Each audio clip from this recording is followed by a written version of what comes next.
Kinilano Ejabon, giant clamp.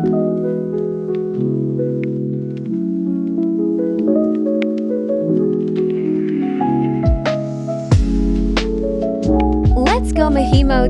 Kit Kinala.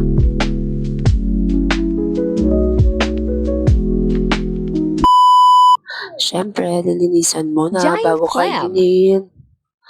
Tatanggalin natin ang langsa. Okay, binili namin to sa Mercado, kung tawagin namin dito sa summer. Palengke. Range niya ng 250 per pieces. Pero malalaki naman. Udi ka mahal baya. Pero mas bongga ang presyo sini sa Japan. Okay. Yung 200 kilo nito kasi is nagre-range siya ng $10 sa Japan. Ginagawa nila tong sashimi doon. Kinilaw din. Basta hilaw din na kinakain niya. Okay. So, talaga dire makit taga Japan, taga Philippines malakit. Pero nano kay mahal. Hindi din. Mahal lagi hapon kay. Mahirap inihanapon. Mahirap ini kuhaon, liwat. Ayan, bago nato siya kaunon, siyempre sungkiton muna nato sa shell. Kailangan ihiwalay ang laman sa shell. Alang naman kitkituntaan shell, di ba? Okay, ini, bali, di na mga black part niya is, basta maas gad ini nahali dito sa, sa iya, pinagkatayot, basta haliw mo yun siya. Ikaw, kung kaunon mo ito, kay kanong kung saan imbayad mo. Pero ayaw na, kay malaton ito super.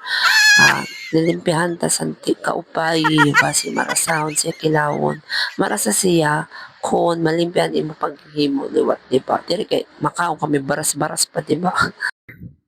Okay, yan kisguron kiskison basi maghali ang mga libag-libag sa shell. Tapos, makahuman iton siya, malipya, pwede na siya tiroson. Ito yung mga mayumon na part or malambot na part. Okay, ayan na at lalagyan na siya ng mga ingredients, mga panakot.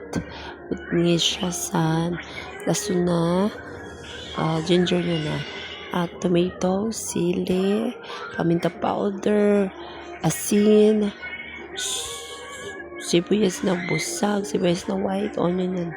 Tapos, sukang puti, and then kalamansi. Bigyan niya ng kalamansi. And mix lang until maghalo-halo na yung ingredients. And we're ready to serve. And you know, sarap anyo. This is my favorite part.